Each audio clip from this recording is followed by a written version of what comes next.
Hello and welcome to Admit One, your movie and TV podcast, right here on Rabbit Hole Media. I am one of your hosts, Jack Nedley Thompson, and this time, as always and as usual, I am joined by one Kristian Lasham. I go that way, you go this way? Yes.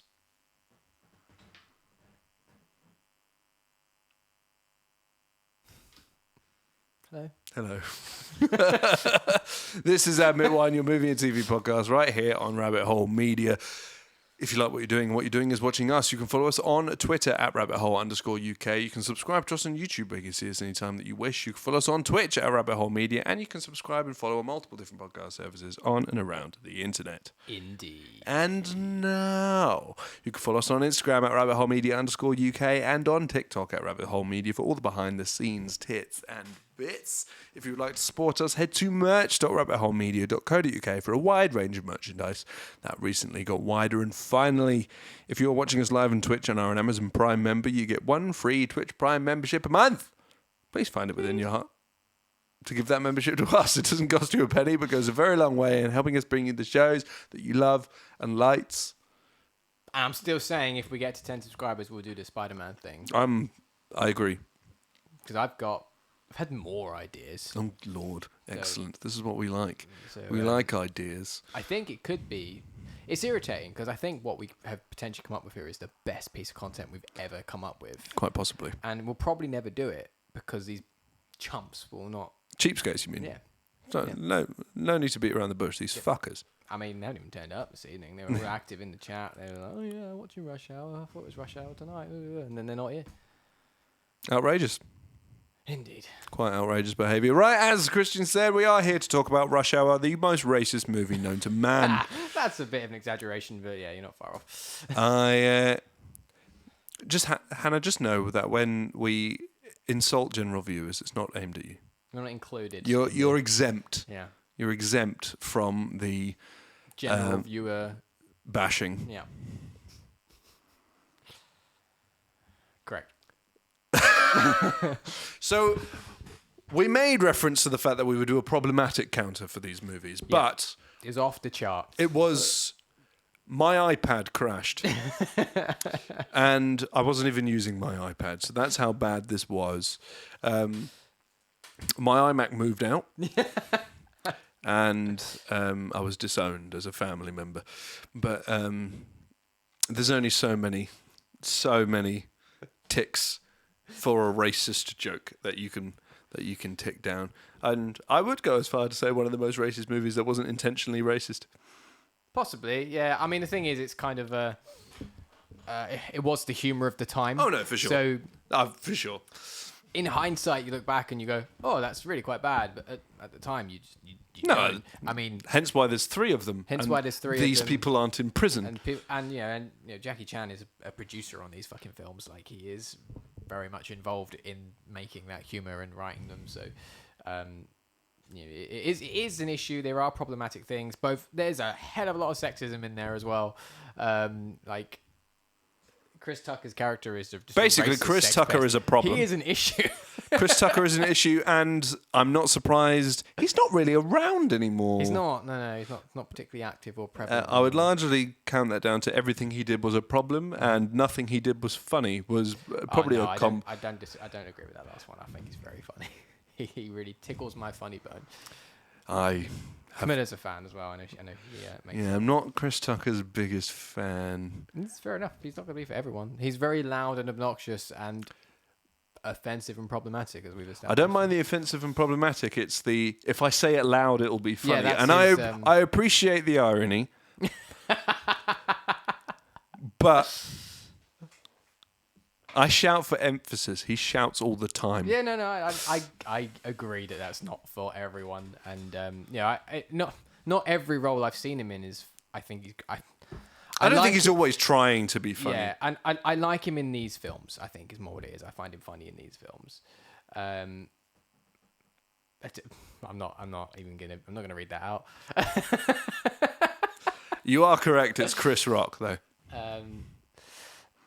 What was I going to say? I've lost my train of thought now. Choo choo.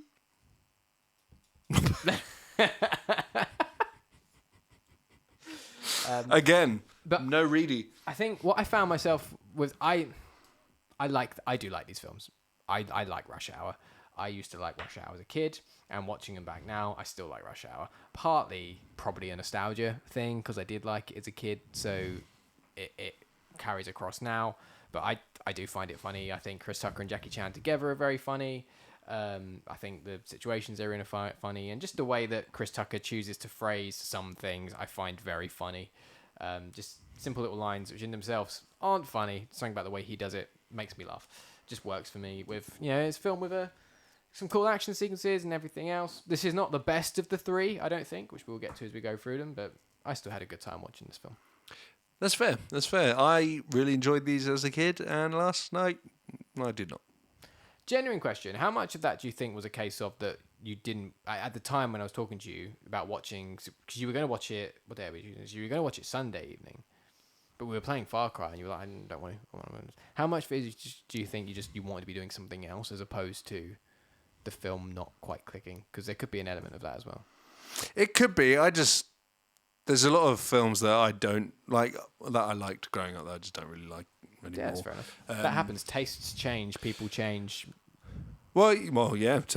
That and obviously movies have come a long way. Yeah. So these types of movies now, obviously, by that I mean buddy cop, not. Sorry, Rich says sorry was late, and I don't understand why that made you laugh. because it just wait, was he late or was he just in the back of the diner?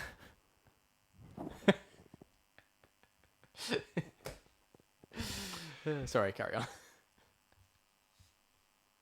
But obviously, movies just come a long way. So it's the same with like when we were talking about Spider-Man having a lot of issues with how dated it was. This was dated in every element, Absolutely, it is. every way, shape, or form. So I didn't not like it. I was watching the first half, and then I found myself just drifting off and stopped really paying attention just because I was just like, right, I'm watching this for this and no other reason. Yep. But who knows That's how I much of felt it? with What If? Yes, same. But I didn't watch the first. You were wet up for doing Rush Hour when I suggested Rush Hour. Yeah. It's because I hadn't watched them in about And maybe you'd enjoy the second 10, one 15 more. years. But the second one is much better. This lacks a lot of Jackie Chan stuff. There's not many Jackie Chan fight sequences. And No, there's very little in the way of anything interesting in terms of action This film stuff. is primarily Chris Tucker shouting. That's what most of this film is. The second one is much more full on in terms of a slightly deeper plot and the bigger scale fight sequences. And I think that's because kind of Hollywood and Jackie Chan had worked out what they were doing together. Because this was one of his still earlier big budget films in America, leading on to Shanghai Noon and then Rush Hour 2. So although he was successful, this wasn't, I think in terms of working for an American market and a Western market, they're still finding their feet at this point. So you do definitely see that improve as we move into the next one. Yeah, I do remember 2 being better. I also remember 3 being terrible. 3 misses the mark in a few places. No, I remember that movie coming out and everyone was like, oh my God, Rush Hour 3. And then, oh my God, Rush Hour 3. What watching this week has done for me, though, has now clicked why Rush Hour 4 never actually got put into production. Because it got confirmed that they were going to do it and then just never happened. And now it's just kind of like, yeah, you couldn't make a Rush Hour now. If you made a Rush Hour now, the film would either have to be so different that it's arguably not Rush Hour, or it just would get immediately blacklisted and cancelled, as it were. Yes, absolutely. But then again, you can't sneeze without being cancelled these days, so that doesn't say much. Yeah, and I was about to say they made a TV series. They did, without any of them in it, which was a huge mistake. Well, yes, but TV can't really... It couldn't when they made it. Like, for sure, afford. but then don't do it. Oh, no, I agree with that. I agree with that sentiment. Because they did it with loads of things. Didn't they make like Point Break or... Yeah, they like remade MacGyver for some reason.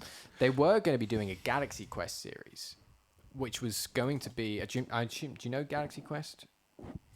Mm-hmm. So they were going to be... Because Galaxy Quest is obviously a film about a fake Star Trek style show. Mm-hmm. So they were going to be doing a Galaxy Quest series that was the actual show, but done in parody, but with the original cast. The only reason they went into production is because Alan Rickman died, so they scrapped it. It would have been a terrible idea. It's one of those things where I think it only either could have been awful or really good. I don't think there would have been an in-between. And even then, like, because of Galaxy Quest is still going ahead. That's been in production for about 18 years then. Last I heard was that they scrapped it after Alan Rickman died, but who knows? Who knows? Maybe. It's a terrible idea, making that shit, because it's a show within a film that you never actually see. So everyone's created this idea of what this show was based on the film and the characters and all this, that, and the other, and it would have never lived up to a single person's expectations, and it would have fucking bombed. The idea of it sounds odd to me. 'Cause it's like, well, what's so good about Galaxy Quest is the overall parody. So to do what the actual show is just seems it would be the TV equivalent of if they decided to make a book within a book into a movie. I see where he's going. Fantastic shites and where to fucking stab them. There isn't a worse movie. It's not true. It's not true. It's not this one. That's not fair. Huh? No, I was saying there isn't a worse movie than Fantastic Beasts. No, I know. I just was worried you would then because you started saying it's not true. It's not true. I thought you were about to say. Oh no, not Russia. I would rather watch this. Yeah, because I infinitely more than. I generally. I'm sorry. I think this is a good movie. It's enjoyable. There's some cool action things. There's some funny bits. Hannah says not going to be doing an Admit one on the third one. Then I presume she means Fantastic Beasts. We will for £8 million. Because I don't even have any intention of watching it. No, I don't, and I'm quite a large Harry Potter fan, and I have zero intention. I'm not. I don't dislike Harry Potter in any way, shape, or form. I watched the movies, and I enjoyed the movies. Just Fantastic Beasts can go fuck itself. You've been in my house. Yes. You're, I'm currently am. You're aware of the Harry Potter memorabilia around the house. Indeed. I'm a fan of Harry. I really, really like Harry Potter. Same. Well, not as much as you. Obviously, as I say, I enjoy the movies and I enjoy the world. I'm looking forward to the game. The game, yep. But no, those films are the absolute worst thing ever. The second one committed every cardinal sin a sequel in a franchise can make, and then we're going to make 5 of them. Fucking why? It's one of those things that maybe we should do an Admit one on it because we could just rant for hours. No, because that means I have to watch them. But then we'd have to watch them, and then that would just make me sad. So should we talk about Rush Hour? We probably should. It is the picture on the. You had a notification, but I didn't see what it was. Did anyone see what it was? Unlikely. Yes, let's. I'm going to let you lead the way on the plot on this one because I've realised, even though I watched it less than 24 hours ago, I don't remember it. Well, I watched it earlier today because I watched it with Camilla about a week and a half ago, which was way too early. And today I was like, I did tell you that was way too early, and then and then I just thought, I'm just going to give myself a refresher. I remember it pretty well because I've seen this film many times. So I'm going to give myself a refresher. So we begin with Jackie Chan is on a boat. Motherfucker, take a look at him. Indeed. Jackie Chan is on a boat. There is some Chinese gangsters and stuff on this boat, and he's there doing his thing. Jackie Chan chasing a guy. Somehow, without really showing you how, manages to supposedly win this. The main guy he's chasing gets away. So we just get a little introduction there to Jackie Chan. He's this cool inspector dude. You say you don't know how he won? Well, they don't really do very much. They just kind of do a little bit of a chase sequence, and then the main guy gets away. Yeah, but they recovered all the things that they were recovering. Yeah. So I guess they're in still an on the actual boat. world, that would still count as the win. Like the guy got away, but you did what you were there to do. He did still get the stuff. So he recovers all the stuff. We cut to then Consul Han with his group of like councilman friends, I presume. They don't really say who these people are, having dinner, talking about how he's going to be taking up a new post in America, representing Hong Kong in America. Jackie Chan comes in. I'm just going to call him Jackie Chan because that's his name. To whisper in his ear and tell him the news, to which he then announces to the room, we've managed to secure back millions upon millions of priceless Chinese heritage items from Juntao, this terrorist warlord of some form that's been keeping all these items, and very happy to well done with her. We then get a little introduction to Sue Young, who is the young 11-year-old daughter of Consul Han. Jackie Chan's very friendly with Sue Young. There's a little bit I like here when they're dialogue, when they're talking. If you're not reading the subtitles, you'll miss it.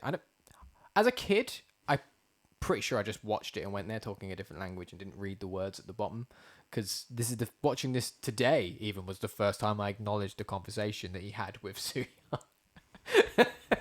Where he says to her, because she's like, oh, I can't believe you didn't tell me that you're not coming with us. And he's like, oh, I didn't know how to tell you. And she said, oh, you're just going to wait until I left or something. To which he says, oh, you're my best student. He says, you're my best student. So just remember to keep practicing your kicks and your eye gouges. Which, really nice little thing, because that's what she does later on. It's good. Clever. Yeah, have a little chat with her. Gives her a necklace. All happy. And he ends his conversation by saying, America is an incredibly friendly place. And then we hard cut to this loud man plowing through the street, shouting abuse at everyone he passes, pulling into a car park next to someone else for an arms deal of some form. I think this whole sequence is very funny. This whole thing is like, you're late. He's like, I wasn't late, I was in the diner, despite the fact he literally just pulled up next to him. And he was like, no, I was in the diner. Yeah, I was in the diner for an hour. He said, no, I said in the back of the diner. I think that whole thing's very funny. He makes me laugh. Due to pterodactyl, we watch. Hannah says, due to pterodactyl, we watch stuff with subtitles, and when they spoke Chinese instead of translated subtitles, which appear normally, it just says speaks Chinese. See, this is why I don't watch anything with subtitles, because subtitles are dumb. So, like, surely someone should be designing these subtitles so that when there are, like, inbuilt subtitles for foreign language conversations, they just cease. That doesn't seem that difficult, other than overriding those subtitles with speaks Chinese. Great. Thank you. I worked that one out. I need to know what they're saying in Chinese is the problem. Because that doesn't help if you're watching with subtitles because you are hard of hearing. That doesn't help you either. No. That's great. Wonderful. But what? No. What is the Chinese they're speaking? Do you know what I will never understand, though? Chinese? That isn't an incorrect statement. The chances of me ever learning Chinese are slim to none. For no other reason than that seems like a lot of effort. Yeah. Hannah said, rewound, took off the subtitles and the English translation subtitles appear. Dumb. Agree. That is very dumb. It's very dumb. What I will never understand is people who watch subtitles with subtitles for no reason. Yeah, some people just prefer it. It's very odd, isn't it? Prison. It's the same with video games. Video games have subtitles. I'll turn them off. I find it really irritating. I don't need this. I can hear it. If I want the subtitles, I'll turn them off. I don't mind it as much with games because I'm just not really paying attention. But they really irritate me. That's fair. When they're on. Unless it's obviously a foreign language film or scene or whatever, then obviously subtitles, please and thank you. But, yeah. If they're just like, oh, I can hardly hear it, turn it up. If you can hardly hear it, it's clearly not a nuisance for those around you. Turn it up. Absolutely. Yeah, that means you're not watching loud enough. Anyway, he comes in, he's doing this arms deal. A couple of police officers just beat cops, oversee what's going on. And they step in, try and find out what's happening. Immediately, the guy doing the deal, not Chris Tucker, pulls a gun, has him hostage, and they're shouting at each other. And then Chris Tucker's trying to, but I'm just going to call him his name, Carter, is trying to get him to calm down. He's like, no, it's fine, I've got it. It's fine, just don't worry about it. It's okay. Nothing's going on here, because obviously... I want to correct you. Okay. No, it's fine, I got it! There you go. I mean, they're on the other side of the car park. He's allowed to shout in this instance. And there's a gun in. This was his inside voice. This goes on for a while, and then the guy that's got him hostage shoots at the policeman. Oh no! Chris Tucker punches him to the floor, then he shoots the policeman. then Chris Tucker's like, "Why didn't I tell you to get in the car? Didn't I tell you to walk away?" And then just starts opening fire at a car that has C4 in it. Yes, he's a terrible policeman. Yes. He's a terrible human Just being. starts running through the street, just middle of San Francisco, just opening fire, blowing up this car in the middle of the street. Then does little Michael Jackson dance in the sweet street about it. I find it very funny. We then cut to back to Council Han now. What? Every time you say council, I think you say council. One per show. Well, millions, because this guy comes up a lot. Yeah, but you're not actually saying it, so it's fine. We come up to Council Han. It's very much LA, by the way. Hmm? It's very much LA, by the way. Not San Francisco. It is LA. It says LAPD, yeah. Multiple times, yeah. Yeah. What made me think it was San Francisco? Don't know. Interesting. Anyway, he's now sending off his daughter to school. Sends her off in a car. Gets a phone call. Brought back inside. There's no one on the phone. No one on the phone. Just a phone call's there. Gets him back inside. We're then following. She's in the car, being taken to school, singing along to Mariah Carey. Sweet, sweet, innocent baby. Indeed. Yep. Which is amusing. To then gets suddenly. Then the traffic warden, obviously a rogue traffic warden, directs the car off. The car is intercepted by a police car, and the man that steps out is Sang, who is the guy that got away in the opening sequence. And says the name of the film. No problem, just Rush Hour. Roll credits. Shoots them in the face. Then they start trying to capture Soo Young, and she does her high kick and her eye gouges and almost gets away, and then someone else comes along in a bike, picks her up. She's screaming, legs kicking, holding her teddy bear. Kidnapped. Which then leads us to the FBI agents saying, go and tell Council Han what's going on. Your daughter's been kidnapped. He's like, oh, I want one of my men on this case. And I don't know, we've got the FBI's best men on this. This is a top priority case to us. He's like, no, I want my guy here. I'm not from America. I want my guy dealing with this. Arguably, fair enough. Not sure it'd be doable though of him to just say, yeah, he's coming over tough. I feel like that very much would be he doesn't have jurisdiction here. That's not how this works. Guess it depends on how powerful you are. He wanted them to work with him, with the FBI though, not just to come over and go rogue. I just feel like the only reason they go rogue is because the FBI ones are wankers. Yeah, they're wankers, but I do feel like the routes they go to stop this man from doing anything seems unnecessary. I feel like they probably just go, no, and leave it at that.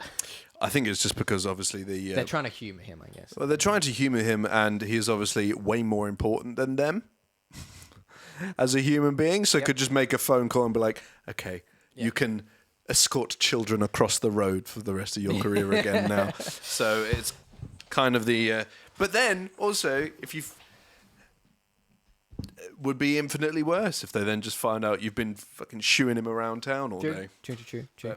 So they don't like that he's flying over Jackie Chan. So, we need to get a rookie over just to babysit him and keep him away from this situation. To which one of the guys is like, hang on, why are we going to make one of our guys do this? If we're going to embarrass anyone, might as well be LAPD. So then we cut back to Chris Tucker. He's in his office. He's bragging about his takedown of capturing the guy and the drug dealer and whatnot, and gets called into the office by the captain, who's just gotten off the phone call, being very offended that he's been asked to supply someone for this pathetic job. Then sees Carter through the window and he's like, actually, I'm sending someone over right now.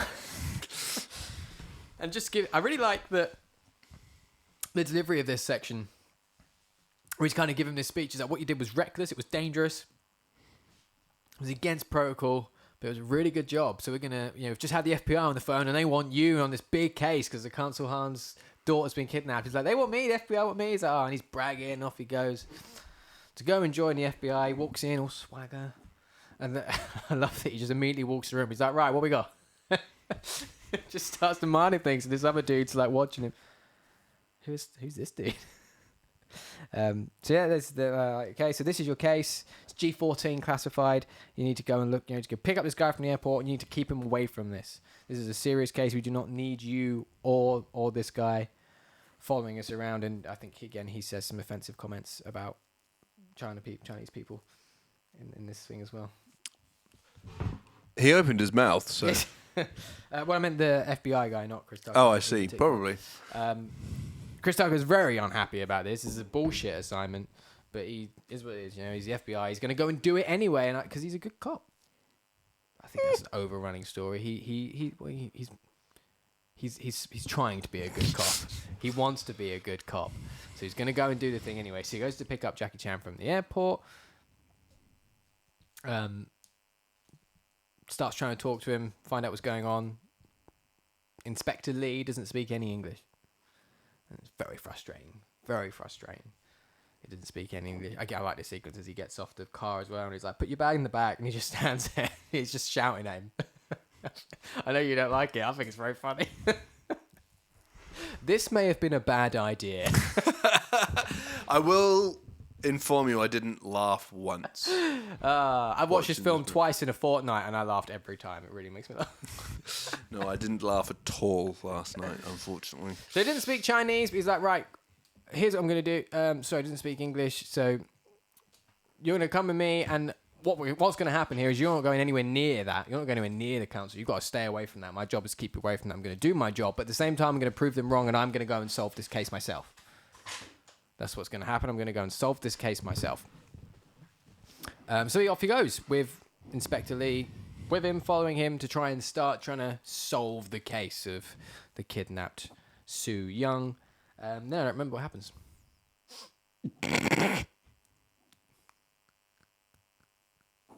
Where do they go first?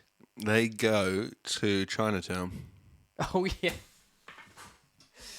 Oh, this for me was actually one of the this is real. I found one of the jokes I found real bad, where he just he's like, I want to show you something, just like home, and and have a wander around. Maybe you'll find a cousin. Yeah, it's bad. It is bad. One little thing here, a little Easter egg. From what? Here's an Easter egg here, where he goes, look, John Wayne. Indeed. Jackie Chan's next film, a year later, maybe two, is Shanghai Noon, where he plays a character called Sean Wang, with the parody being John Wayne. I see. I think it's called a little Easter egg. See. Little tidbit. Little tidbit, little tease about what's coming, I believe. I like it, because there's no way this film, Shanghai Noon, wasn't in production. It's like a year later or something, so they're probably well in production on that one already. He starts talking to a guy that sells star maps, trying to find out some information. He finds out that someone is buying up all sorts of arms and bombs and stuff, but doesn't know who it is. Right, we need to find that. Jackie Chan runs away. He chases him onto a bus, onto an open top touring bus. He's like, okay, I got you. You're not getting away from me that easy. Then just starts posing with his FBI badge for all the tourists. And whilst he's there being self-indulgent, Jackie Chan jumps up onto a road sign and off he goes again.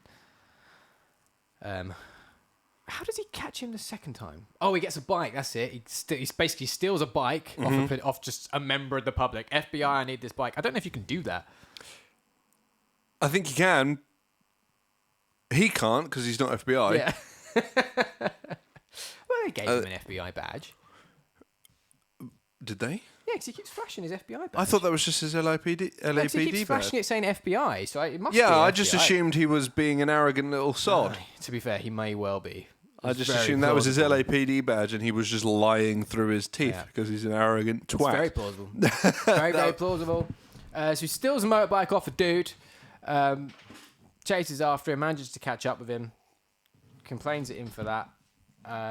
Gets him in the taxi, pulls him out of the taxi, gun at him, saying, where you going, man? And then Jackie Chan does this thing, gets the gun off him, and then the taxi driver gets out. He's like, what's going on here? I'll just leave this. This is our business. Pulls out another gun, so they got guns at each other. And then the taxi driver pulls out a gun on both of them. To which then Chris Tucker, Carter's just like, hey man, I'm FBI. Don't worry, that shows him bad. I'm FBI. Do you want to stay out of this? To which then Inspector Lee just says, I'm a policeman and I'm showing you how to take a gun from a suspect. And then you get a very comical gong time. So that plays. Rich said, is there any element that you didn't enjoy? That's just because it was late at night and you were a bit sleepy and tired. Possibly. I can usually enjoy a film I'm watching when I'm tired, though. I'm just tired. But yeah, that's just this movie didn't really do anything for me. I'm hoping Rush Hour 2 does.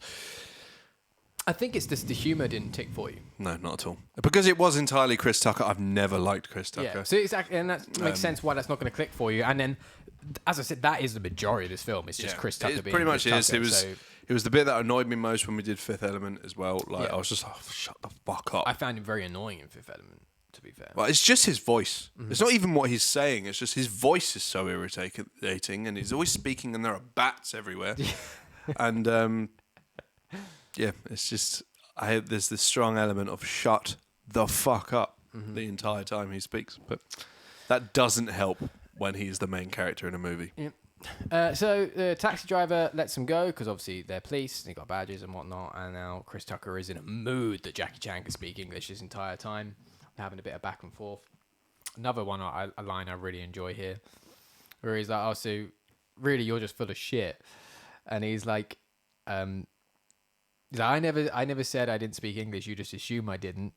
And he's like, "It seems like you like to talk. I like to let people talk who like to talk. It lets me know how full of shit they are."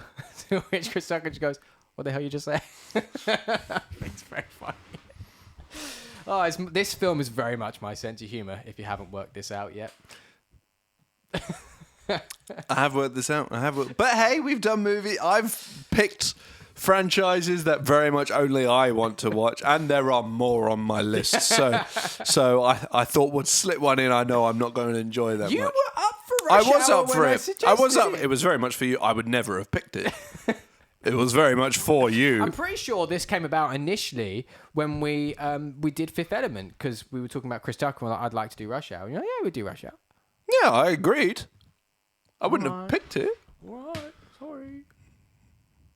Anyway. Anywho. He's like, well, despite all this, I'm still going to go, and you're not going anywhere near the council. I'm still going to try and solve this case. So off he goes somewhere else. Stops off at wait, what order is this? Does he go to? He goes to the bar first, where Jackie Chan's very offensive, doesn't he? Yes, I think so. So he's like, we're going to stop off at a place, run over and get some intel. So he's like, just follow my lead. You know, like just I'm in charge here. Follow my lead. Do what I do. So Chris Tucker swaggers into the bar. Respect. Saying some words that I can't say to his colleagues and his friends in the bar. That went down about as well as you'd expect. Yes. It says it's Chris Tucker. Fifth Element as well. Who the fuck is Chris Rock? He's the zebra in Madagascar, if that helps. Goes out back behind in this bar where there's clearly some illegal gambling of some form going on. Indeed. Chris Tucker storms in, guns out. He's like, everyone put your guns down. He's like, Jackie Chan, Lee, you get outside. Leave this with me. You go out there. You go keep guard. Just stay out there. I'm going to deal with this. As he goes at room, starts laughing because the guy he's got his gun out is his cousin and they're friends really, and they have a little bit of a heart-to-heart. And he's like, what can you tell me about what's going on? And he gives him a little bit more intel, not very much. Meanwhile, Jackie Chan is out in the bar causing a hullabaloo because he proceeds to say the word that I can't say because he shouldn't say it, thinking he's being friendly because he was doing, to be fair, he was doing what he was told. He was told, do what I do. That is true. So I don't blame the character here for the situation he's in. Maybe not a good idea for the film, though. No. But at least he got punished for it. At least they made out of like, this isn't okay, I guess. Just grasping here. Yes. I could grasp away because there are very little redeeming factors. I think. Yeah, this is just on the cusp. Movies have done it where you're like, this person shouldn't say that, but there's a very good reason, like the plot and the time period and whatever required. This is on the the brink. Yeah, this is on if the it was brink a of millimeter further to us, it would have just been like cancelled. But It's just on the brink because it is them being offensive. Thank you for the follow. Sugar free. thank you very much. Sugar free. Yeah, because it is there. The joke is he's being offensive. He's saying Yes, Jackie yeah. Chan. I think the only reason why it's only just on the cusp is because you could make the argument that he is none the wiser as a character. No, for sure. Yeah, Like it's played off on he doesn't know any better, but it then brings it back because it's played for laughs as opposed to a serious like historical accuracy or anything like that. It's played, or someone just playing a massive racist, whatever. Yeah. It's played for laughs, which is when you're just like, oh, like the context. I think we're hanging on this too long. The context isn't great, but it's like, okay, fine, it's played off in that way, but then it's made as you're meant to find it funny. Indeed. So you're like, oh shit. Indeed. What it does then do is start Jackie Chan's first actual proper martial arts fight of the film. Yes. This is the first time. This is like way too far in. Way far in, and it's the first time we get. And it's a cool fight sequence. It is a cool fight. Pretty much, you can't have a non-cool Jackie Chan fight sequence because he's really fucking good at it. He absolutely is. Even still, and he's an old man, and he could kick all of England's ass simultaneously. I think. Absolutely, and this is where these films I think are really good. I said not enough in this first one because this fight sequence is really cool. The way he uses all the props and has everything involved. There's humor in the fight as well, just little. Absolutely, I've always loved Jackie Chan fights in the more comedic movies because it always looks like everything he does is an accident, and I don't know why. That just makes me chuckle. It is. That's the point. Yeah, that's the point. Is those things to be amusing, and it never quite goes well for him. He's always like he punches and breaks a cue, and it hurts his hand and stuff like that, and he's getting hit, and everything hurts, and it's all. Did you ever watch the Jackie Chan cartoon? I did watch Jackie Chan cartoon. Yeah, that was great. Mm-hmm. They even did in the title sequence, like transition from animated to actually Jackie Chan. It was great. That's seared into my brain. It'll probably be the last thing I think of before I die. Cool fight sequence. And then just as he finishes beating everyone up, plows back into the back room. Carter's like quickly resumes back into character, and then he goes storming out, kind of thing. He's got a bit more intel, but not very much. No one knows this guy's name. Just buying out all the arms deal. Arms stuff, even. Where does he go from the bar?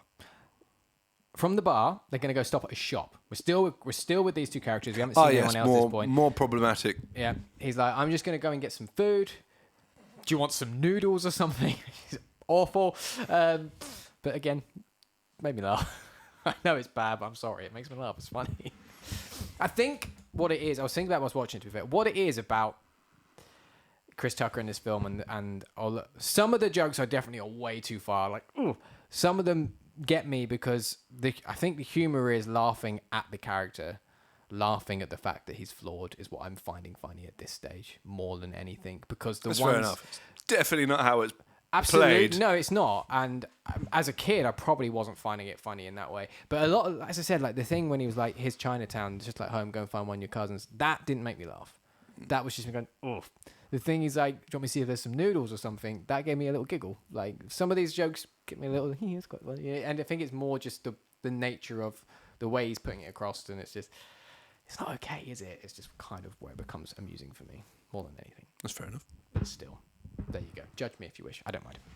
Cancelled. I didn't write the film. I'm just watching it and repeating the plot whilst trying not to be more offensive. I may be struggling.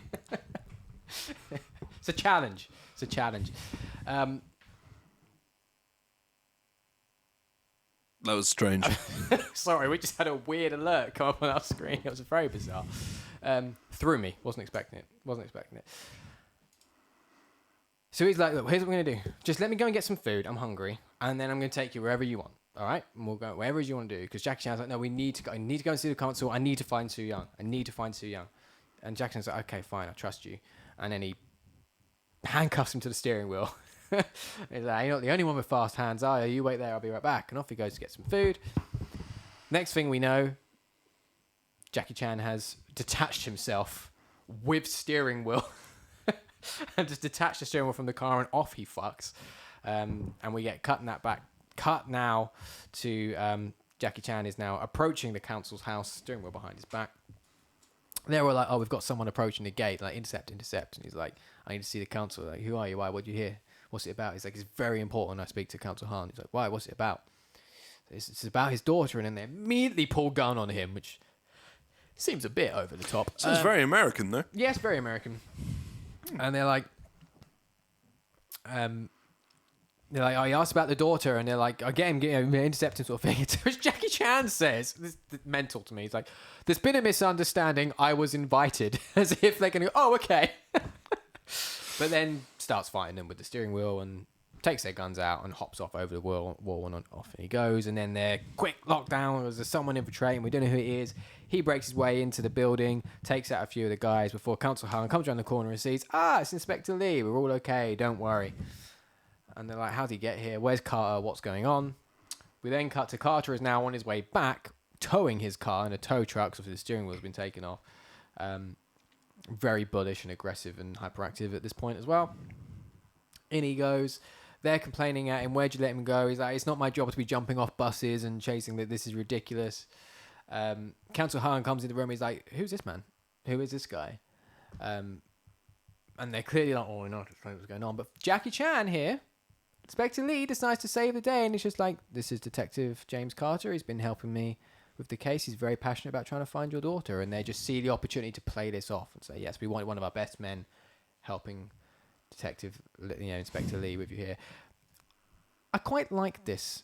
It's a nice little look at Inspector Lee as a character. Mm-hmm. That he, despite all the flaws of James Carter, he sees that there is a part of him that does just want to be a good cop, I think, and does want to, because he is trying to solve the case. Mm-hmm. And he's like, we don't need to get everyone in trouble, and we don't need to upset the council and tell him what's going on here. Let's just all be civil.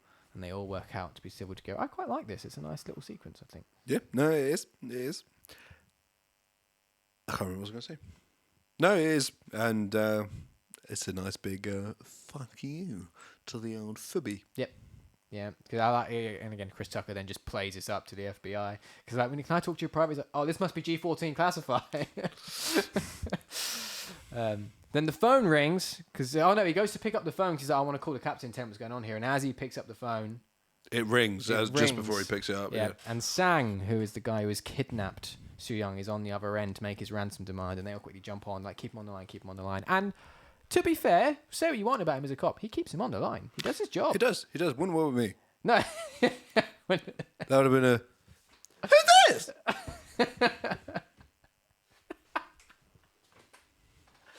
He keeps him on the line whilst he makes his ransom requests, just by chatting with him, keeping him going, playing with him a little bit. So now they've been requested a ransom of $50 million. You need to drop it at this place at this time. But they managed to trace the call. So, okay, we traced the call. We know where they're at. Let's go get them. And they send everyone there. And Lee and Carter follow, obviously uninvited, because they're like, why are you here? And immediately Inspector Lee is like, we must not let them go in that building. Because that is stating the obvious 101. And Absolutely. It just seems to be that Lee is the only one that sees that. Yep. That is, they've let you trace the call while ransoming $50 million. They want you to be here. Yeah. He's ransoming $50 million, thus it's unlikely they're hiding out in there. And you're all of your men are going to go storm the place. I think they're all about to die. I have had no police training. It is. The FBI are shit in this film. They usually are in films. Yeah. In films, because it's usually played off as like FBI are the best of the best, yet too bordering on idiot. Mm-hmm. LAPD and Hong Kong PD. Obviously, that's very specific. I don't think they're called the Hong Kong PD, but I know what you mean. I don't know what they're fucking called. Well, he's Special Inspector Lee, isn't he? So I feel like he's... Detective Inspector Lee. Oh, he's Detective Inspector Lee, yeah. Good point. I'll shut my face. Carry on. Resume. That also doesn't mean they're not called the Hong Kong Police Department. Carry on. I very much doubt police department is police department in Chinese. That's the bit that's different. I would find it quite shocking if you had this whole other language that works on a completely different system to what English does, and yet it's still just police department. It seems very unlikely. I think you're probably right, yeah. But yeah, so they always play off FBI as idiots in these movies, and I find it one of these bizarre tropes. It works. It works for the movies. There's not to knock on any of the movies that do it, but it's just one of those odd tropes. There's a weird thing that happens here that I don't really understand why it happens as well. Like, Inspector Lee is immediately like, we must tell them not to go up there. And Carter's like, you're right, man, let's go tell them. And then just fucks off and hides behind a lamppost. And I don't understand why he does it. Because I assume he assumes it's going to go sideways. Well, I guess, yeah. But, he just hides behind a lamppost. Because they're not supposed to be there, Yeah. are they? So. To which Lee then comes back and says, where? He's like, I was just tying my shoe. Tie my shoe and you were gone. Which is how I felt Yes. in Back for Blood yesterday, by the way, chaps. I don't have any context for that, but clearly you've abandoned my friend Jack, and this is unacceptable. Yeah. I called you a friend today and everything. The other day you were just a colleague. You've been promoted. Yeah, I don't think I've ever been more hurt by anything than that. I promoted you Incidents. now. Now you've been abandoned by everyone else. You can be promoted to my friend. So I'm a pity friend. Fucking just, Almost like a bit of bread. right? Just fucking take your friendship and fuck off. All right. Anyway, Inspector Lee then spots. He's as tall and skinny as a lamppost. It's the perfect place to hide, says Hannah. Inspector Lee then spots Sang in the distance. He's like, I know him. He's a problem. He's a motherfucker. So chases him on foot. Off he goes. I'm going to get him. Lee Some more follows Jackie Chan somewhat. being some badass Jackie Chan in. Yeah, we get a cool fight with an axe in a building, which is cool. And my axe. With Chris Tucker shouting and screaming the entire time as well. Almost manages to get him. They almost manage to get him, but they fall for a bridge. He gets away, but he drops a device. And they don't know what it is. But James Carter recognized enough. I think I know what this might be, and I know someone who will be able to help here. Which then allows us to talk about.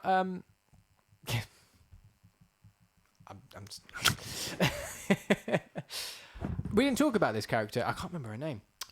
Oh, that's annoying. The girl that's trying to be his partner, that isn't trying to be his partner, that he keeps sexually harassing the entire movie. Very much so. Who's the Very bomb- much so. The A bomb very- squad girl. Yes. Yeah. I don't remember her name, No, that's annoying me. which is Also, part of the part of problem. the problem. Yeah, 'cause she's not given Much to do. no, other in the than role. to be a victim of. And then there's also a scene which is very unnecessarily undressed for the just dancing scene. around for no reason. I don't remember her name. Bomb Squad lady. Google it so we actually have something to... Just called her Elena. She was Spanish. I feel like we're falling into the problematic category ourselves now, Hannah. I don't think we should do that. Yes, I sense problem. Oh no, I don't want Tush Hour. That's a very different film. I do. My IMDb is ceased. This is what I'm getting. I'm getting a black screen. But just checking this character's name is crucial. Crucial to the plot. Sorry. Divergent. This is how old this movie is. 2000 and something. That is the child. Oh yes, Sue Young. Yeah. Johnson. Johnson is her name. Yes. Is Thank it? I you. still haven't got to there yet. Yeah. Oh, it is just literally Johnson. That's all they called her. Yeah, Johnson. She is listed lower down in the cast list than the Soo Young's driver, whose character name is Soo Young's driver, and got shot within 8 seconds. What world do we live in? Come on, people. Come on, unfortunately, people. sexist one. Because James Carter is very sexist to her throughout. Oh, he's a piece of shit, yeah. All of this. But they go and see her. Also, she's dead. What? Who's dead? Excuse me? What, the actor? Is she? Which one? Sue Young or Johnson? I think I've gone past Johnson. She died in 2014. Whoa. There you go. Oh. Well, Let's put a bit of a downer on the yeah. discussion. Well, anyway. R.I.P. Elena Johnson. I know that's not her name, but I didn't see what the actor's name. Elizabeth Painter. R.I.P. Anyway, she's on the bomb squad, so he's like, we're going to go see her because she's going to be able to tell me what this thing is because I think I know what this is. She'll confirm it.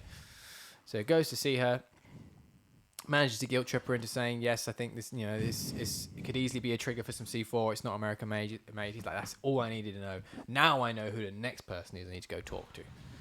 very convenient string of events that happens here. We also had the ha ha, let's make teenage boys laugh, and Jackie Chan goes to stop her moving by putting his hands out like that. So unnecessary. Who has ever done that in their life? Tried to stop someone by putting their hands out like that? Yep. Completely unnecessary. It's another one of those You do gags that was like, and go for the shoulders at best, or that at best, like arm fully extended. it's bad.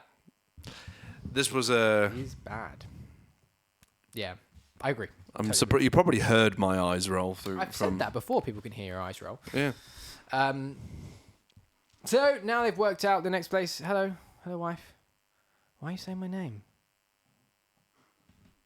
What have I done? I was agreeing it was bad. I was so confused. I feel like you're in trouble from the living room. Yeah, sounds about right. I don't know what I've done this time, but there you go. Anyways, I've lost my train of fucking thought now. I've been distracted by the wife. Help me. Where do we get to? Yes, right. Now, Inspector Lee is like... no, not... Fuck's sake. James Carter. Apparently, the boob grab was an homage to a joke from a Chinese Jackie Chan film. Still not sure that I makes still. it, That's that not a doesn't good make it thing okay. to. It's not a good thing to homage. Yeah. Because it was in something else previously. It doesn't mean it wasn't wrong previously as well. Yes. Right, yeah, that's not okay.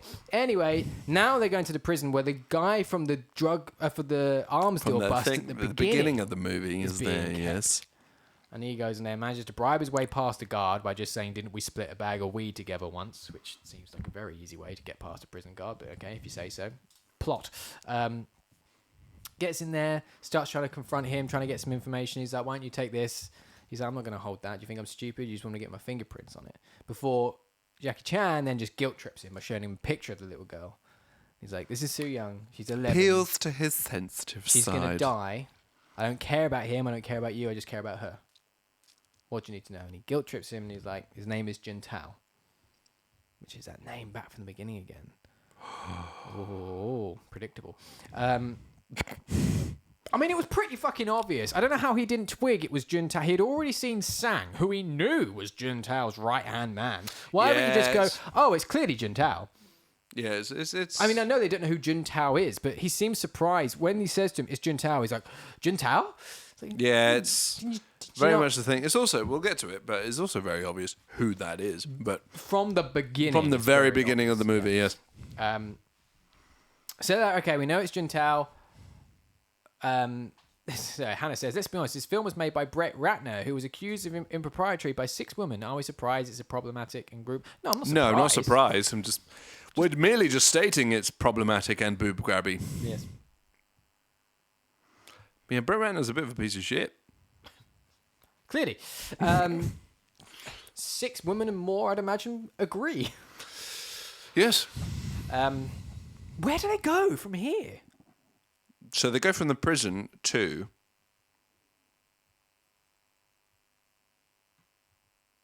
Don't they go... They go to the restaurant, because he tells them they're at the restaurant. It's at a Chinese restaurant. So they go to the Chinese restaurant. We then have another problematic scene where Chris Tucker doesn't want to eat any Chinese food. We do also have a great scene. It's a very funny scene. War? Yes. We do have war. So that happens... Yeah, we get that bit. Which is a nice, actually funny bit of movie where that isn't problematic in any way. It's the only bit.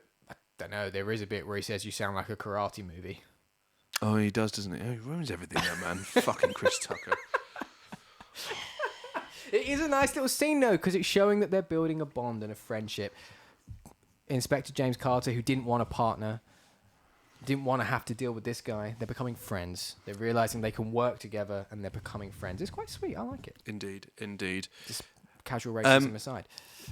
One thing I do find funny, though, he's complaining about greasy food and then asks for fried chicken and burgers and chips and all. It's the problematic thing. Yeah. Also, I also just find it very hard to believe. Out of all the Chinese food you could go to, why would they be just picking like the most stereotypical, obscure stuff? Eel and camel's hump.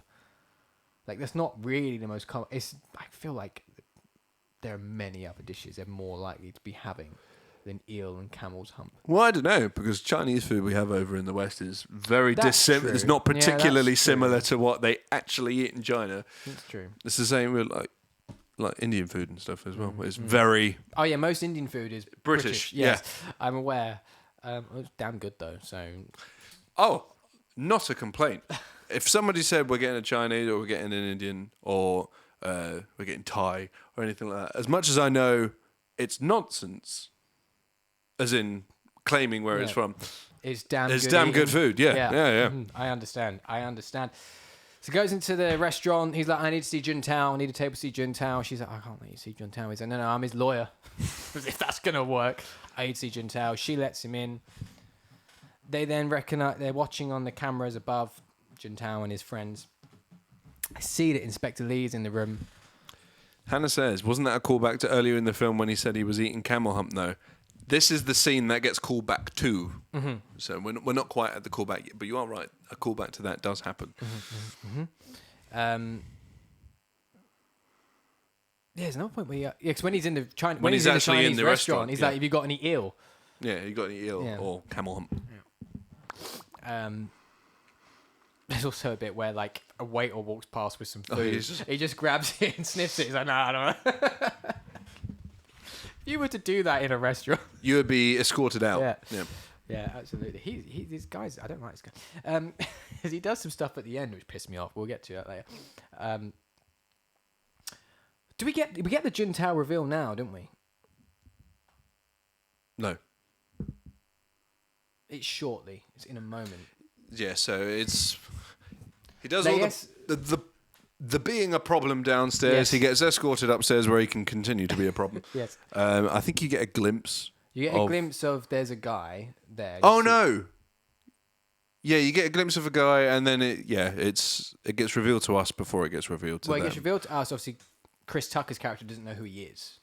Yeah. He's just like, you're just some dude. I don't know who you are. But it gets revealed to us that it's Thomas, who was the guy from the beginning, Council Han's American friend that was British friend. Sorry, yes, that was shipping him off to, or sending him off. I didn't remember anything about this movie. They all kind of blend from when. Before we watched it, they all kind of just blended into one. Like, there's a scene I was pretty convinced, a very big problem scene that I'm assuming is in 2 now. But what is it? What scene? You. Oh, that's in 3. Is that 3? Yeah. Oh God, that makes it so much worse that it was that much later. Yeah. Oh 3 dear. is one of the worst ones for offence level, I think. Oh dear. Because they go in on the French in number 3 as well. Withhold. Yeah, they all kind of blended. So I couldn't remember fucking shit. I couldn't even remember that this actor was in this movie. Right. But he appeared and went villain. Yes.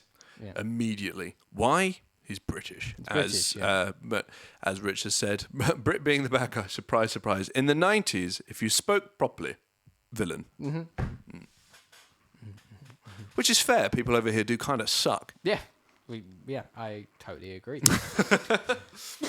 Anyway, big fight breaks out in the restaurant with Chris Tucker and the guys at the top, and Jackie Chan gets into a fight as well.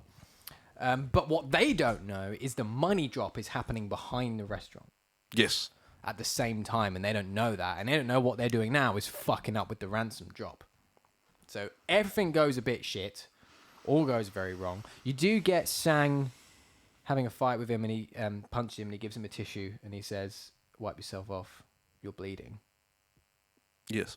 Which is a little build up till later, hence why I felt the need to mention it. All goes wrong. They're like, the FBI see that he's like, why are you here? Why am I not surprised? And they were like, look, we're sorry, like, we were following a lead. And they were like, no, you've just compromised this. This isn't okay. Like, we were just making the drop. They all get escorted back to Council's house. Council Han is very, very upset with both Lee. He gets shipped back he's been flown back to Hong Kong. Carter's off the case. You've ruined this. But Carter's having none of it. He's having none of it. Absolutely none of it, like, mate. No, there's more to this. I think I know that something's going to go down. So he tries to apologise to Council Han on Inspector Lee's behalf, but he's like, it's too late for apologies.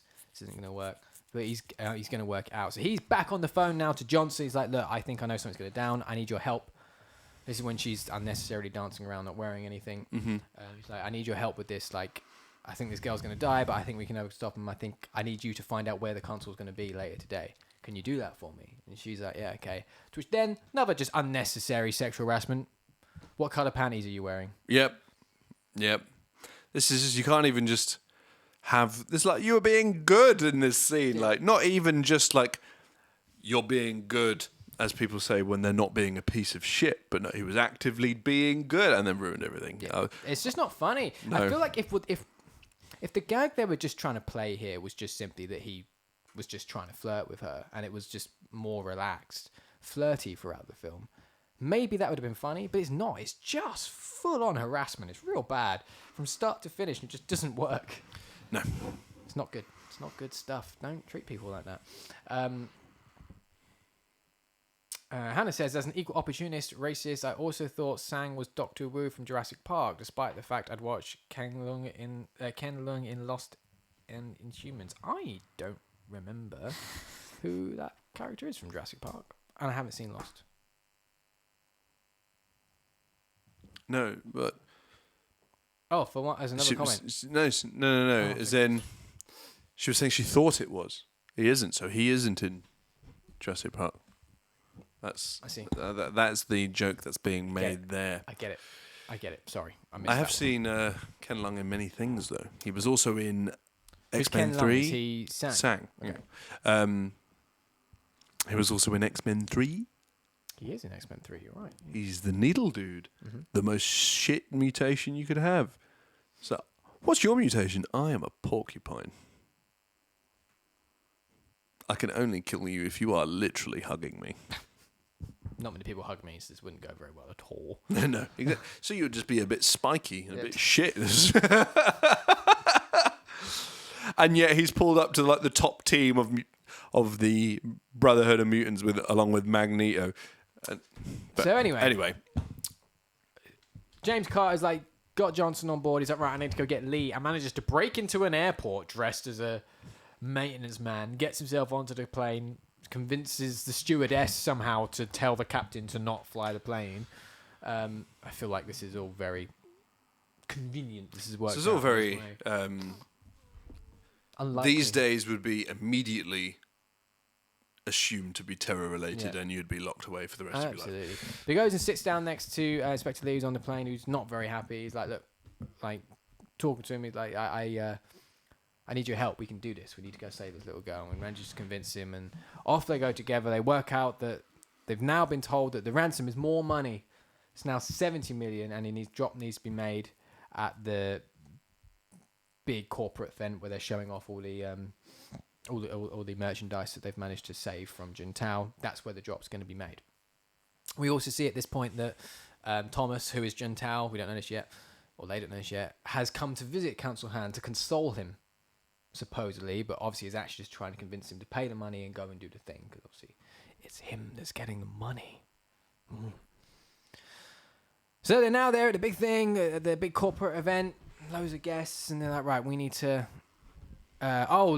straight away, James Carter's like, I recognize that guy. He was at the restaurant. And you can see Inspector Lee at Jackie Chan's character just kind of thinking about it a little bit. Like, wait, he was at the restaurant? What was he doing? Like, no, say anything, but you can see him just kind of working it out, what's going on here. And he's like, we need to get people out of here.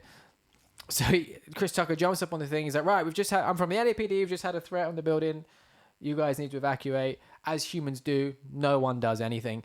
So he begins shouting at them again, is your favourite thing, and off they all go. There's panic. To be fair, in this particular instance, shouting seems necessary. Absolutely, because I feel like if you go up in a room and say, hi, I'm from the LAPD, here's a badge, we've had a threat on the building, I need you all to evacuate, everyone just stood there. What are you doing? That's when you get onto the microphone, you proceed to shout, move, you fucking moronic fuckwits, get the fuck out this building before you fucking die. Anyway... So he's now causing a distraction, which then gives the FBI like, right, everyone just agents stay in their spots, no one move, just watch what's going on, keep an eye on Council Han, etc. Juntao then goes off to talk to Sang, who is behind the bar, disguised as a barman. to get the bomb trigger handed over. Jackie Chan spots this and then finally puts it together and just starts shouting at him, Juntao. That's Juntao. Starts running at him, but he pulls the bomb out, the trigger out. He's like, right, Council Han, reveals himself. C4 is strapped to your daughter in a van behind the back. Anyone moves. Good job telling us where she is. Thanks. Yes. Anyone moves, boom, she's dead, whatever. And they're like trying to keep calm. He's like, we're going to get the money. He's like, just go get your money. And Chris Tucker takes his opportunity to sneak away because he now's like, oh, I know, but the girls in the van round the back. Excellent. He then runs around the back, gets the gun off the guard in the same way that Jackie Chan had taught him to earlier. Opens up the van. Su Young's there, wrapped in C4. And then she says, don't take it off. I overheard them say it will explode. This was the one line where I did actually let out a little chuckle. It's well then I think it might be safer that we leave it on then. Let's just let's get this off you. She's like, no, it's explode. All right, we'll keep it on. He then crashes the van through the wall of the convention center. As you do.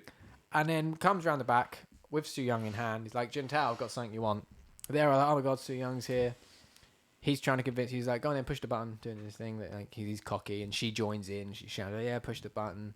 Obviously, he hasn't quite got the guts to do it, but he's like, someone take care of this. Somehow, I didn't see what happened, but bullets started spraying. Jackie Chan gets in, bullets in the air.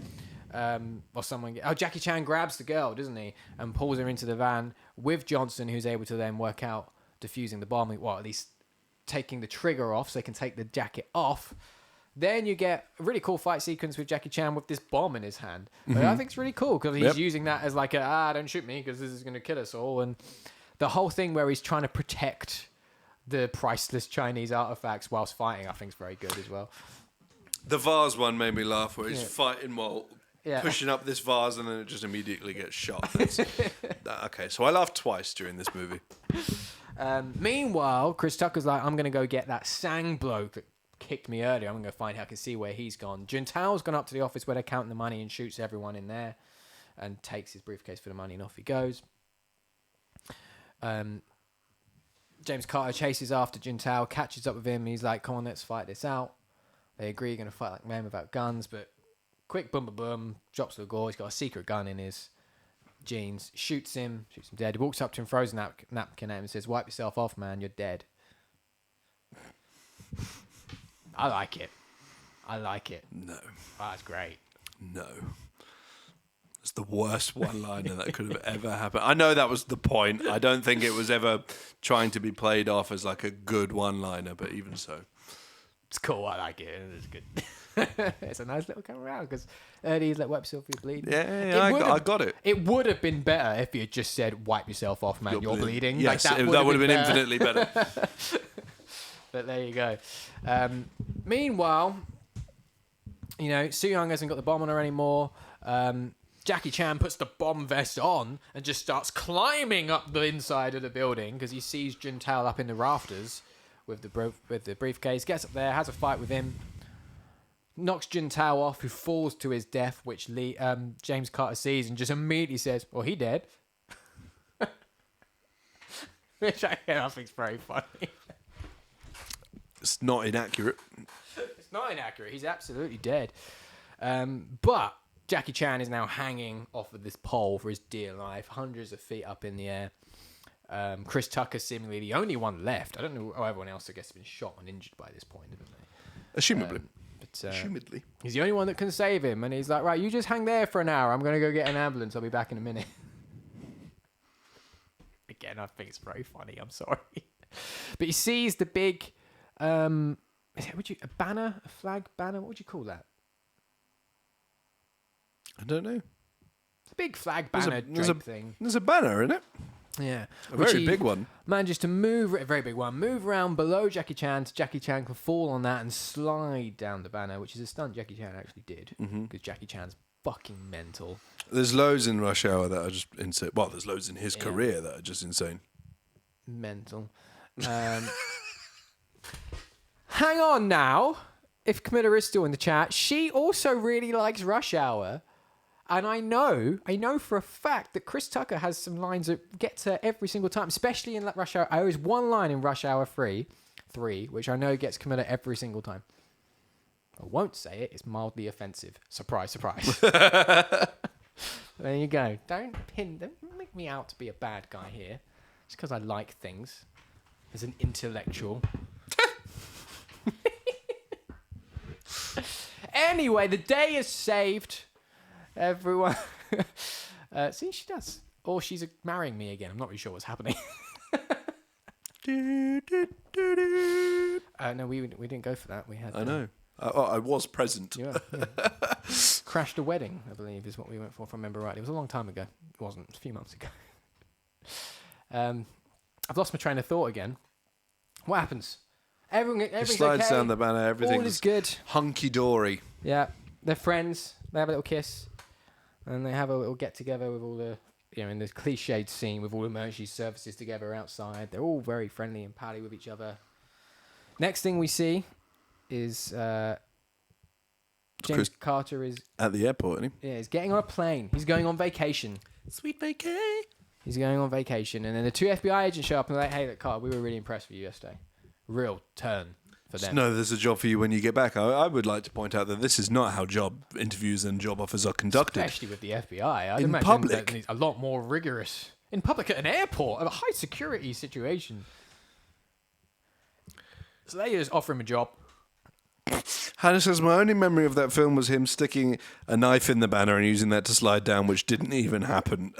Might have happened in a Pirates of the Caribbean. It happens in every Pirates of the Caribbean, I think. Peter Pan as well. I'm pretty sure it was in Hook.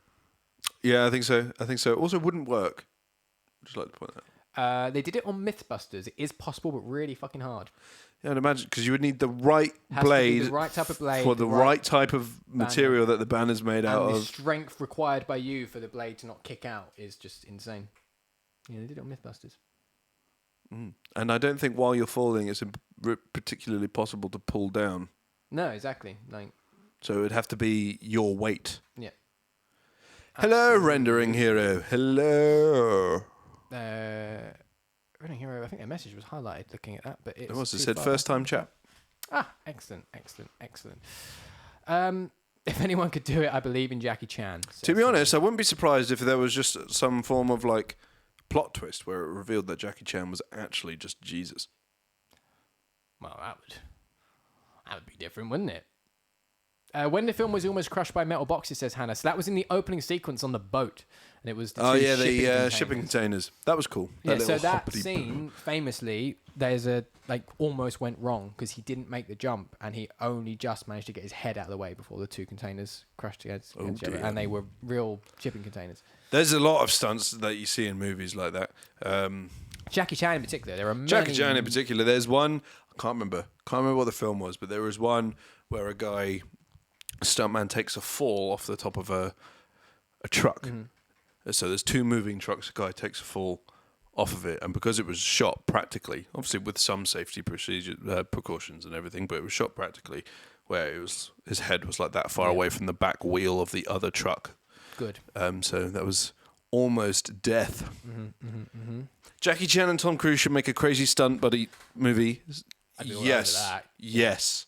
I mean, I don't know how much Jackie Chan's doing these days. I think mainly choreography, I believe. Yeah, it's his. What did we just? Oh, it was Shang-Chi, though. Jackie Chan's team was very much. So Rich says Jackie Chan has so many injuries for the films he's done. And you can see, a lot of them are in the outtakes. You can see him messing things up. Like in Rush Hour 3, he has one where he knocks himself out of a table. Rush Hour 2, he gets stuck in something. Yeah, he has a lot.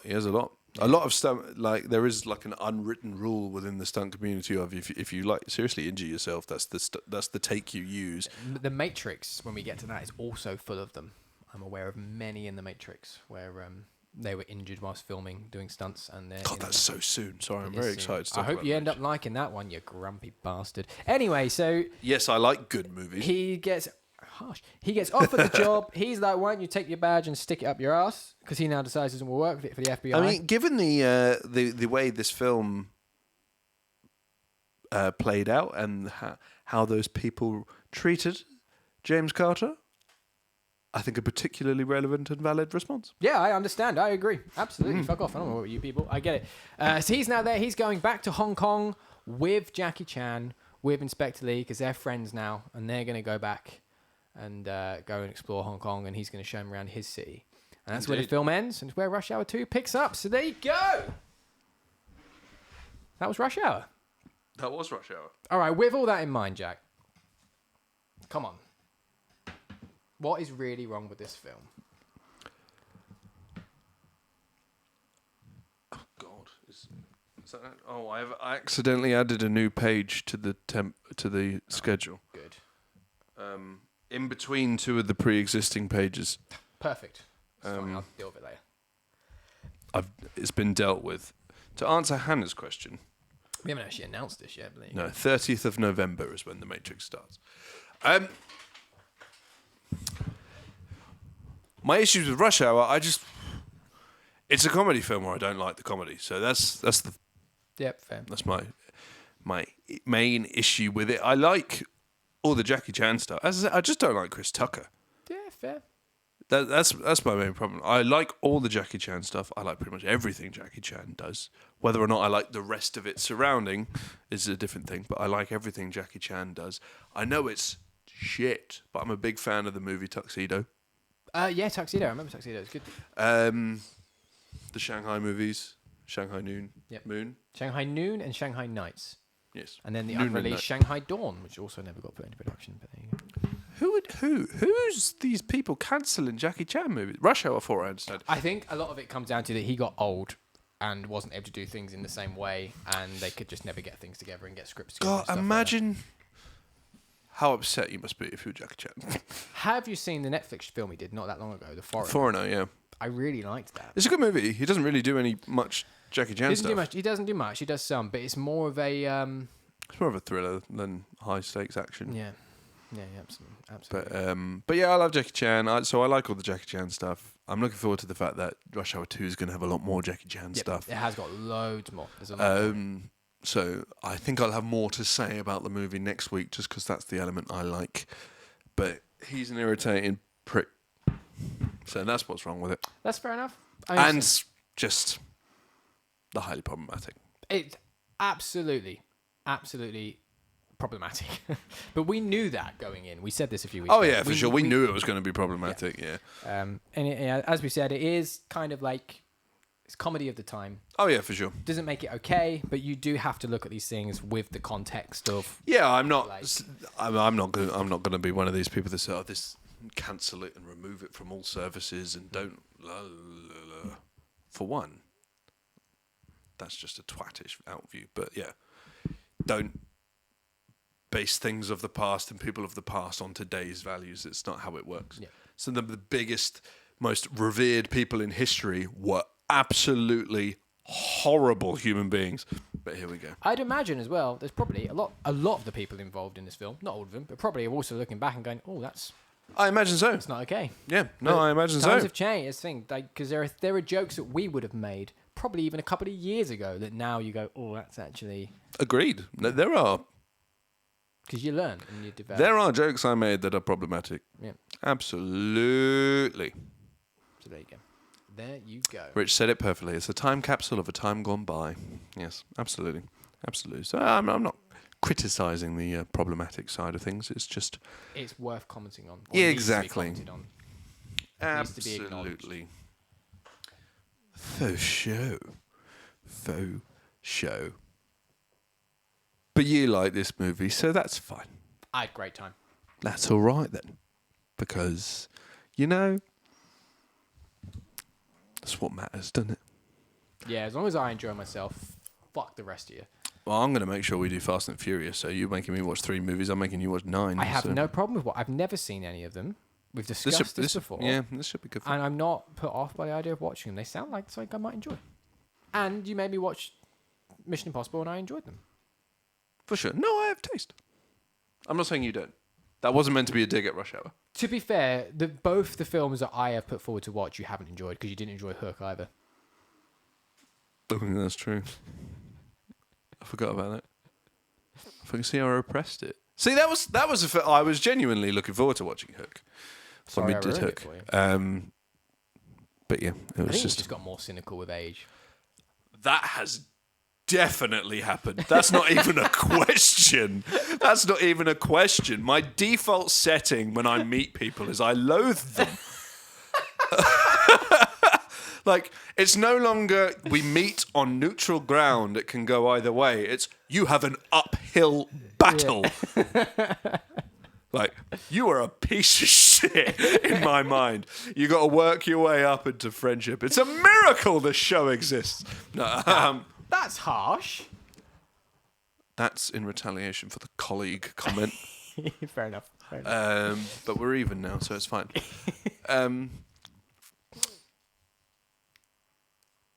Everyone is considered an arsehole until proven otherwise. Absolutely. The rabbit hole mantra. Absolutely. I've been working with the public for many, many years now, and I've learnt that everyone is considered an arsehole until proven otherwise.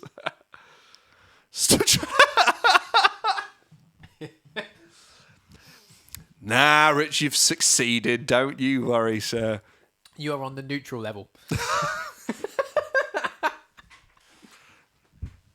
No. No. Sorry, I'm putting my foot in it for you at work, aren't I? Sorry, Rich. I like you, Rich. So do I. He complimented me earlier, so he is... Oh, I see. I going up to see. the You've top. worked out how to get into his pants. I get it. It's not difficult. Yeah, just say your hair looks nice. Very floofy.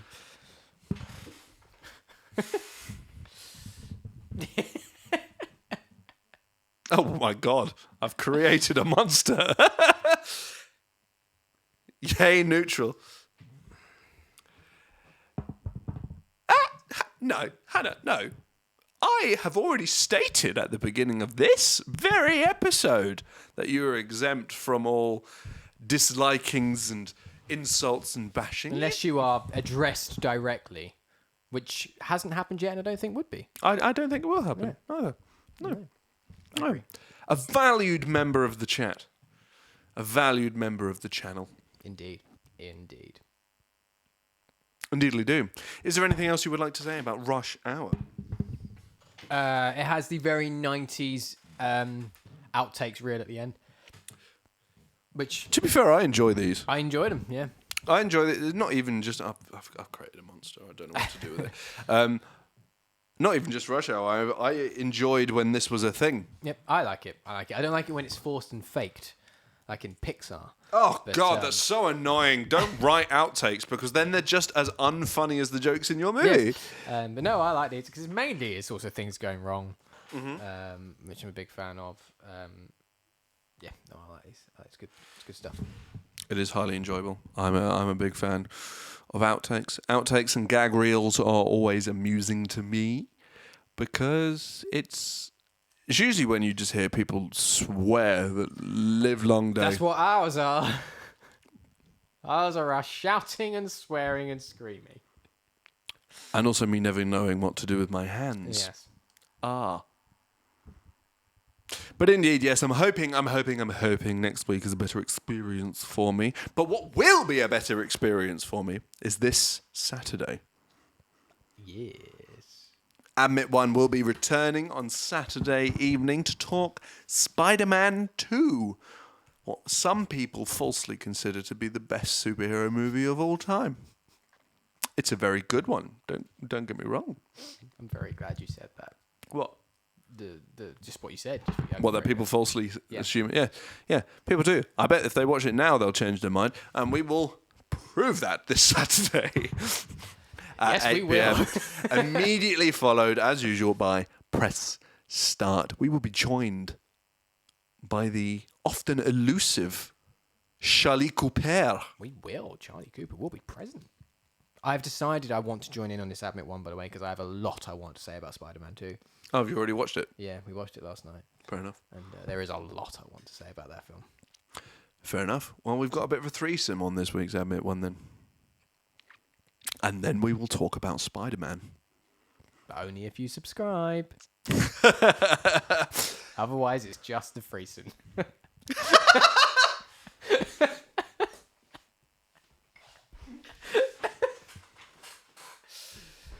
This is why. Next week, next Tuesday will be Rush Hour 2, of course. So remember to do your homework for that one as well. And next Thursday is absolutely nothing again. Nothing I think. next Thursday again. Yep. Nothing this Thursday either. Nothing planned. Oh yeah, nothing planned for this Thursday. Nothing planned for next Thursday. Who knows? Something may occur, but I doubt it. Maybe some more impromptu Back for Blood can occur at some point in the coming weeks, because that was good fun. I'm happy for you. Thanks, friend. Remember, if you want idiots losing their mind while running through the plot and giving a breakdown of the Spider-Man movies, but a proper analysis, not this show. The show will happen regardless, but we're talking like proper scripted production value, some green screen, probably some on location stuff, some props. Oh, definitely some props. Maybe some even silly string Spider-Man shooters. Maybe even a costume. Maybe even oh my god, we do not want to. We need to get one of those muscle ones because that wasn't the kind of costume I was going for in my head, but I appreciate why you would make that link. Fair enough. We need to go for one of them because no one wants to see me in a skin tight Spider-Man, particularly me. So that would ruin all image of Spider-Man I have in my head. But anyway, if you want that, if that's something that sounds entertaining for you, and possibly other movies as well, when we get there, make sure to subscribe. We're locking it behind a paywall. We are locking it behind a paywall because that is a lot of fucking work. So we're locking it behind a paywall. If we get up to 10 subscribers, we will do Spider-Man 1. We're deadly serious on this. We are deadly serious. 10 subscribers on Twitch. As soon as we hit 10... Rich, I'll happily wear a French-made costume. It's the skin-tight Spider-Man costume specifically. Yeah. As soon as we hit 10 subscribers on Twitch, we will do it. So share it with your friends. If you haven't subscribed already, do so now. It'll be highly entertaining. It might take a while to do, just because we want to do it properly. It's fine. We'd make the time when we have the motivation to do it. Financing, yes. Yes. It all comes down to the financing. In other words, bribe us and we do the things you like. Dad? Wrap up. Thank you, everybody, for joining us in the chat. We've just been talking about a problematic movie. Don't make this a problematic podcast. Thank you very much, everybody in the chat, for joining us this week on Admit 1. Thank you, Kristian, for running through the plot that I had absolutely forgotten from less than 24 hours ago. You are very welcome. This has been Admit 1, your movie and TV podcast right here on Rabbit Hole Media. If you like what you're doing and what you're doing is watching us, you can follow us on Twitter at Rabbit Hole Media. No, Rabbit Hole _UK. You can follow us on YouTube where you can see us anytime that you wish. You can follow us on Twitch at Rabbit Hole Media, and you can subscribe and follow on multiple different podcast services on and around the internet eventually, maybe. Indeed. And now... you can follow us on Instagram at Rabbit Hole Media _UK and on TikTok at Rabbit Hole Media for all the behind the scenes tits and bits. If you would like to support us, head to merch.rabbitholemedia.co.uk for a wide range of merchandise that recently got wider. And finally, if you are watching us live on Twitch and are an Amazon Prime member, you get one free Twitch Prime membership a month. Please find it within your heart to give that membership to us. It doesn't cost you a penny, but goes a very long way into helping us bring you the shows that you love. And when we hit, as I said, when we hit 10 subscribers, we will do a full production value rundown of Spider-Man. And it will be very good. Generally think it might be the best thing we ever do. I genuinely agree. Because, hey, I'm an arrogant piece of shit. I can say this. We're really funny. And, I think so. And we're really good. When we have the time and the commitment we can put into our videos. And the budget. And the budget, the budget is very important. Budget is very important. But I'm going to stop being an arrogant piece of shit now and say thank you very much for joining. We appreciate you all. Thank you, Rendering Hero, for stopping by. And thank you, once again, Sugar Free, for the follow. And until next time, for Spider-Man 2. We shall see you then. Goodbye.